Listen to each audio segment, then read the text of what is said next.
कहते हैं अतिशय रगड़ करे जो कोई अनल प्रकट चंदन से हुई। अफगानिस्तान में जो कुछ भी चल रहा है अब उसके लिए बहुत बड़ी खबर निकल कर आ रही है और ये खबर भारत के लिए भी उतना ही ज्यादा महत्वपूर्ण है, खास करके भारत के सुरक्षा के लिए। इधर के सिर्फ एक सप्ताह में आपने देखा होगा घटनाक्रम बड़ी तेजी से बदल रहा है और अचानक से हमारे विदेश मंत्री रूस चले जाते हैं। स्क्रीन पर आप आर्टिकल देख सकते हैं। विदेश मंत्री एस जयशंकर रूस की यात्रा पर हैं, पर रूस की यात्रा करने से पहले वो ईरान में रुके और ईरान के नए बने हुए राष्ट्रपति से मिले भी। और सिर्फ इतना ही नहीं, विदेश मंत्री एस जयशंकर ने नवनिर्वाचित राष्ट्रपति इब्राहिम रईसी को एक ऐसा संदेश दिया जो संदेश बहुत व्यक्तिगत था और ये संदेश भेजने वाले प्रधानमंत्री नरेंद्र मोदी थे। वैसे ये अभी राष्ट्रपति के पद पर आसीन नहीं हुए हैं। अगस्त की शुरुआत में इनको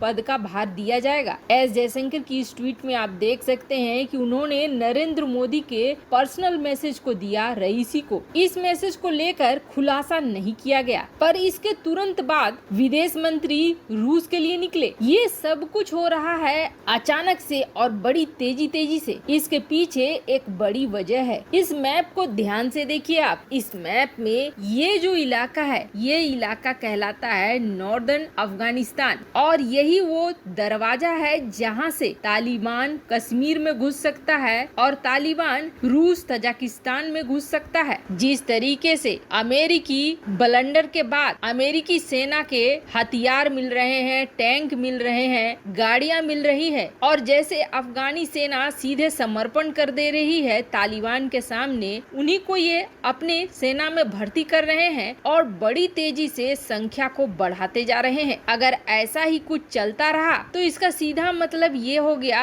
कि जल्द ही ये तालिबान इस पूरे क्षेत्र में फैल जाएंगे और जैसे जैसे इनकी ताकत बढ़ रही है वैसे वैसे इमरान खान के बोल और तालिबान के बोल मिलते जुलते नजर आ रहे हैं। एक समय था जब तालिबान ने ये कहा था कि पड़ोसी नहीं बदले जा सकते हैं और हम अपनी जमीन का इस्तेमाल भारत के खिलाफ नहीं होने देंगे, लेकिन अब जैसे जैसे ताकत आ रही है वैसे वैसे तालिबान के बोल बदल रहे हैं और तालिबान ये कह रहा है कि भारत को इस मामले में न्यूट्रल रहना चाहिए, किसी गुट में नहीं जाना चाहिए। भारत उस देश का सपोर्ट कर रहा है जो हमें मार रहे हैं। कुल मिलाकर अब निगेटिव बोल धीरे धीरे तालिबान के निकलकर सामने आ रहे हैं। और बात इमरान खान की करें तो इमरान खान तो इतने खुश हैं कि उन्होंने साफ साफ ये कह दिया कि इस इलाके में सबसे बड़ा लूजर अगर कोई है तो वो भारत है। ये सब कुछ सिर्फ इसलिए हो रहा है क्योंकि तालिबान की ताकत बढ़ रही है। अमेरिका के अचानक निकलने से ये समस्या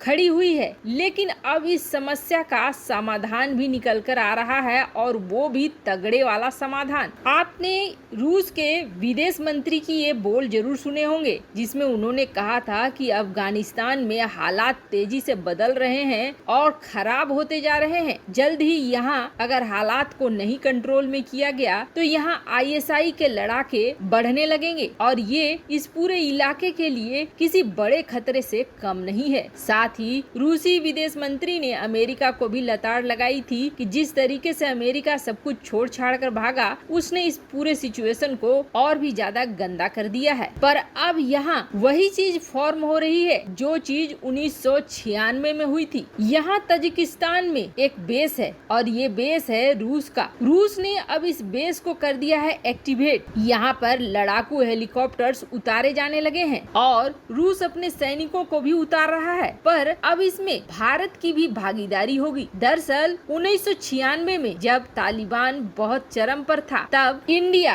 ईरान, रूस, तजिकिस्तान, तुर्की, तुर्कमेनिस्तान, अमेरिका और उज्बेकिस्तान, ये जो आप देख रहे हैं देश, इन देशों ने मिलकर एक अलायंस बनाया था और ये अलायंस था नॉर्दर्न अलायंस। नॉर्दर्न अलायंस का काम था इस पूरे इलाके को सुरक्षित रखना, यहाँ तालिबानियों को बढ़ने नहीं देना, क्योंकि यहाँ है पामीर की पहाड़ियाँ। यहाँ एक बार अगर तालिबानी लड़ाके घुस गए तो फिर इन्हें मारना, इन्हें ढूंढ कर निकालना बहुत मुश्किल हो जाएगा। तब इन्हें मारने के लिए सिर्फ न्यूक्लियर बम का ही इस्तेमाल करना पड़ेगा, वही एक ऑप्शन रह जाएगा। 5 साल तक इस संगठन ने बहुत अच्छे से काम किया। ये जितने भी देश थे सब ने अपनी अपनी सेना दी और ये पूरा सुरक्षित रहा, लेकिन बाद में धीरे धीरे ढीला पड़ता चला गया नॉर्थर्न अलायंस और ये टूटता चला गया, बिखरता चला गया। और इस लिस्ट में आप देखिए, पड़ोसी होने के बावजूद पाकिस्तान कभी नॉर्दर्न अलायंस का पार्ट नहीं रहा। इसका सबसे बड़ा कारण ये था कि वो तालिबान का सपोर्टर था। पर अब एक बार फिर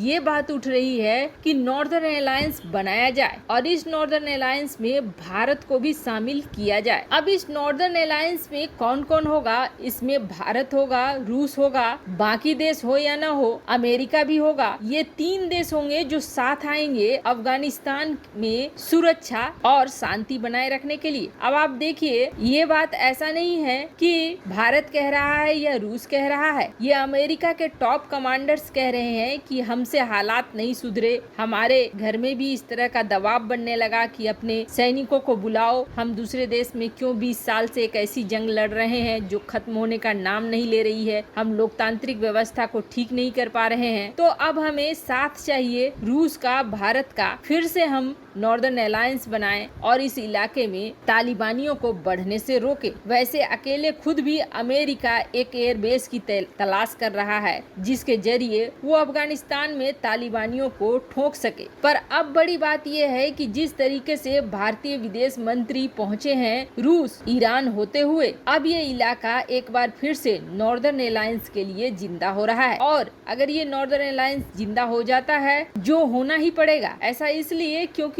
रूस भी इस चीज को समझता है कि यहाँ पर अगर तालिबानी घुसे तो इस पूरे इलाके के लिए समस्या हो जाएगी। तो अब यहाँ पर रूस अपनी सेना को भी उतारेगा और अपने हेलीकॉप्टर्स की तैनाती तो उसने शुरू कर ही दी है, और वो भी अटैक हेलीकॉप्टर्स। वैसे ये भारत के लिए बहुत अच्छी बात है। इस इलाके में रूस और भारत की सेना अगर रहती है तो फिर भारत का कश्मीर भी यहाँ से सुरक्षित रहेगा और पाकिस्तान के मंसूबे सफल नहीं हो पाएंगे। अब रूस यहाँ पर इसलिए भी सेना की तैनाती करेगा क्योंकि ताजिकिस्तान में ऑलरेडी उसका ये बेस है जहाँ से ये पूरा ऑपरेट करता है इस पूरे इलाके को। रूस के लिए ये बेहद आसान भी रहेगा। ये जो स्क्रीन पर आप देख रहे हैं, ये पूरा इलाका बचा हुआ था तालिबानियों के हमले से, और ये इसलिए बचा हुआ था क्योंकि यहाँ नॉर्दर्न अलायंस अपना काम कर रही थी। क्या है ये नॉर्दर्न अलायंस और कब तक इसने इस इलाके को बचाया? दरअसल ये नॉर्दर्न अलायंस 1996 से लेकर 2001 तक काम करती रही और इसकी वजह से तालिबानी कभी भी इस इलाके में आ नहीं पाए। अब ऐसा लगता है जैसे एशिया में रूस सुपर पावर बनने के लिए आगे बढ़ रहा है। वैसे आपको क्या लगता है, रूस की सेना नॉर्दर्न अलायंस में अगर आती है और इस एरिया की सुरक्षा करती है तो क्या भारत को भी अपनी सेना भेजनी चाहिए? कमेंट कर अपनी राय जरूर बताएं। जल्द मिलते हैं अगले वीडियो में नई खबर के साथ।